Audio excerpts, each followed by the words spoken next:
warahmatullahi wabarakatuh. Di sini kami akan mengamati 5 sampel tumbuhan dan 5 sampel hewan dengan mata kuliah biologi sel. Yang pertama kita akan mengamati sampel kelenjar adrenal kambing. Kelenjar adrenal adalah kelenjar endokrin yang terletak di atas ginjal kambing. Kelenjar ini terdiri dari korteks bagian luar dan medula bagian dalam. Korteks adrenal menghasilkan hormon aldosteron, kortisol, dan androgen yang berfungsi mengatur metabolisme, keseimbangan cairan, dan respon terhadap stres.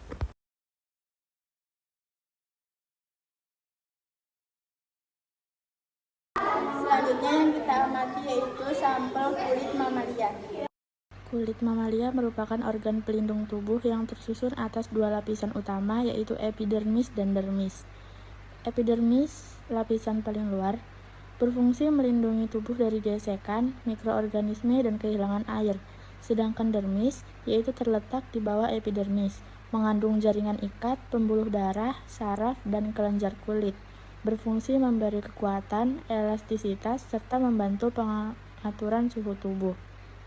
Hasil pengamatan seperti yang telah dilihat di mikroskop pada perbesaran 4 kali, terlihat gambaran umum jaringan kulit. Dapat dibedakan lapisan epidermis dan dermis. Dermis tampak lebih tebal dibanding epidermis. Sedangkan perbesaran 10 kali, struktur dermis terlihat lebih jelas, tampak serabut jaringan ikat atau kolagen, terlihat beberapa rongga atau saluran yang merupakan bagian dari kelenjar kulit. Baik, selanjutnya kita akan mengamati sampel dari Arcella WM untuk mengetahui bentuk dan bagian-bagian tubuhnya. Berikut adalah tahapan pengamatan yang kami lakukan. Pertama, kita mulai dengan perbesaran 4 kali. Selanjutnya kita gunakan perbesaran 10 kali. Kemudian pada perbesaran 40 kali. Terakhir dengan perbesaran 100 kali.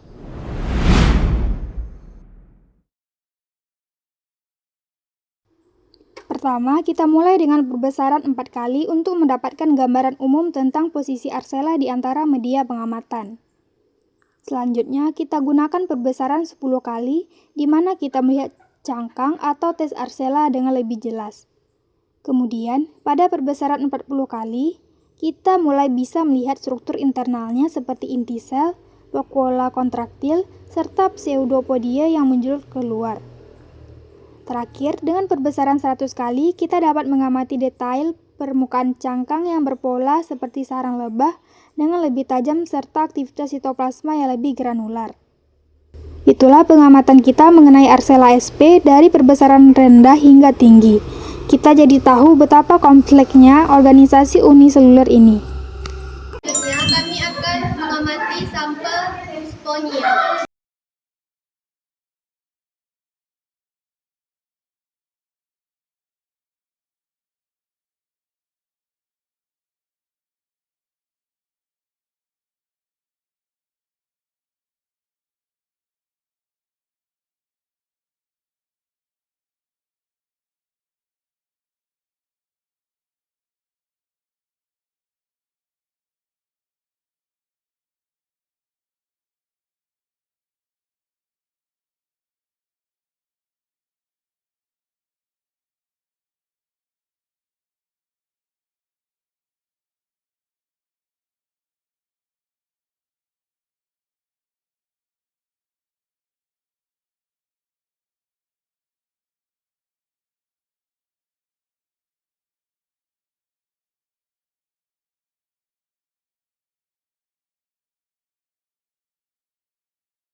Selanjutnya saya akan mengamati tentang irisan vertikal dari akar monokotil.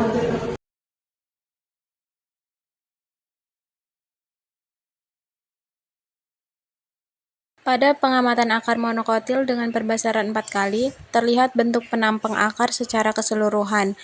Tampak lapisan epidermis di bagian luar, korteks yang cukup luas, serta silinder pusat di bagian tengah. Jaringan pengangkut berupa silem dan floem sudah mulai terlihat sebagai susunan melingkar di sekitar empulur. Perbesaran ini digunakan untuk mengamati susunan umum jaringan akar monokotil secara menyeluruh.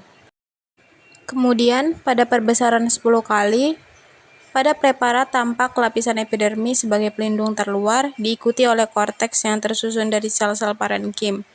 Di bagian tengah, terlihat silinder pusat yang mengandung jaringan pengangkut, yaitu silem dan floem, yang berfungsi mengangkut air, mineral, dan hasil fotosintesis.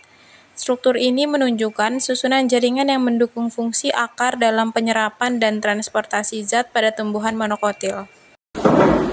Selanjutnya, di sini kami akan mengamati Osyurus sp.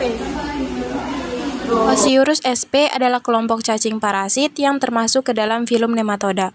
Cacing ini dikenal sebagai cacing kremi dan umumnya hidup di usus besar manusia atau hewan. Tubuhnya berbentuk silindris, tidak bersegmen, dan berwarna putih. Osyurus sp berkembang biak dengan bertelur, di mana telur dapat menyebar melalui makanan, minuman, atau tangan yang terkontaminasi. Infeksi oleh cacing ini dapat menyebabkan rasa gatal di sekitar anus, terutama pada malam hari. Oleh karena itu, menjaga kebersihan diri dan lingkungan sangat penting untuk mencegah penularan cacing kremi. Pada perbesaran 4 kali, terlihat bagian tubuh Osyurus sp. Secara umum, pada perbesaran ini, sel-sel penyusun tubuh belum dapat diamati secara jelas karena ukurannya sangat kecil. Yang tampak adalah kumpulan jaringan yang tersusun atas banyak sel. Untuk mengamati bentuk, susunan, dan struktur sel secara lebih detail, diperlukan perbesaran yang lebih tinggi. Pada perbesaran 10 kali, struktur tubuh Osyurus sp terlihat lebih jelas dibandingkan perbesaran 4 kali. Tampak jaringan penyusun tubuh yang tersusun atas banyak sel eukariotik. Sel-sel pada Osyurus memiliki membran sel, sitoplasma, dan inti sel yang berfungsi mengatur aktivitas sel. Pada preparat ini juga terlihat beberapa struktur berbentuk oval yang diduga merupakan telur atau bagian dari sistem reproduksi. Namun, batas antara sel belum dapat diamati secara jelas pada perbesaran ini. Selanjutnya saya Sri Dewi Mulyana. Saya akan mulai mengamati anatomi daun dikotil, yaitu daun karet kebo atau Ficus elastica. Di sini, saya meletakkan preparat awetan pada meja mikroskop, lalu mulai mencari fokus objek menggunakan perbesaran lensa secara bertahap.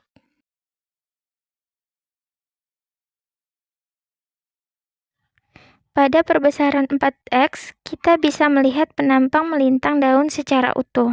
Di sini, garis jaringan luar atau epidermis dan area jaringan dalam daun sudah mulai terpetakan dengan jelas. Kemudian, pada perbesaran 10x, struktur anatomi daun dikotilnya terlihat semakin jelas. Kita bisa mulai membedakan lapisan epidermis atas, area mesofil di tengah, dan epidermis di bawah. Saat diperbesar lagi, hingga 40x, kita bisa mengamati kerapatan sel pada jaringan mesofil. Terlihat diferensiasi antara jaringan palisade atau jaringan yang rapat di bagian atas dan jaringan spons atau bunga karang di bawahnya. Terakhir, pada perbesaran maksimal 100x, fokus pengamatan bergeser ke detail dinding sel pada lapisan epidermis yang tampak tebal, serta bentuk derivat epidermis seperti stomata. Selanjutnya kita akan mengamati sampel dari dikotil akar kacang tanah. Akar kacang tanah merupakan akar dikotil yang tersusun atas epidermis, korteks, endodermis, perisikel, silem, floem, dan kambium. Silem berada di pusat akar berbentuk bintang, sedangkan floem terletak di antara lengan silem. Pada perbesaran 4 kali, terlihat bentuk keseluruhan penampang akar kacang tanah. Pada tahap ini, kita dapat membedakan bagian luar akar dan bagian tengahnya, tetapi jaringan penyusunnya belum terlihat secara jelas. Pada perbesaran 10 kali, struktur akar mulai terlihat lebih jelas. Kita dapat mengamati lapisan epidermis, korteks, dan silinder pusat. Letak jaringan pengangkut juga mulai dapat dibedakan.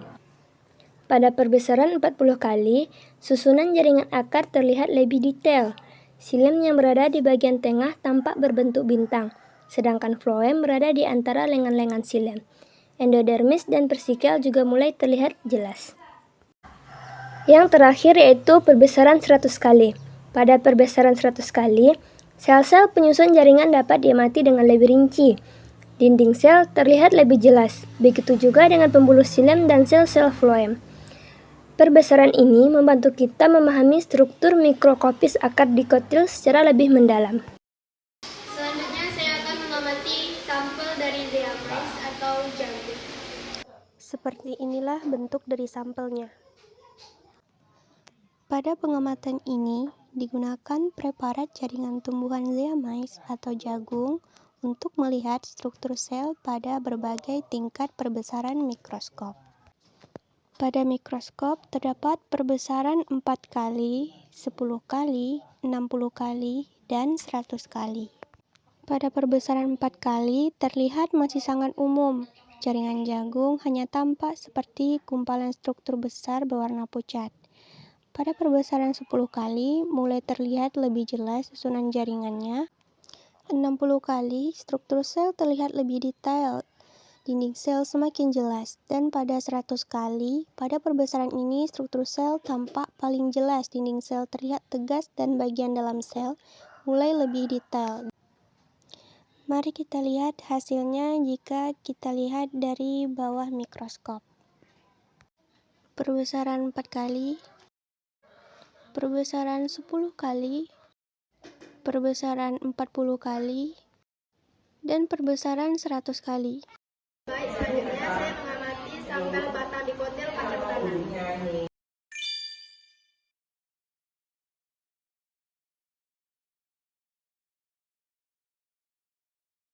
Nah, ini hasil pembesaran 4. Ciri-cirinya yang pertama, berkas pembuluh tersusun melingkar. Terlihat titik atau kelompok jaringan yang membentuk lingkaran di bagian tepi. Susunan ini merupakan ciri-ciri batang dikotil. Yang kedua, empulur di bagian tengah. Bagian tengah tampak lebih terang dan disusun dari sel-sel parenkim yang berukuran relatif besar.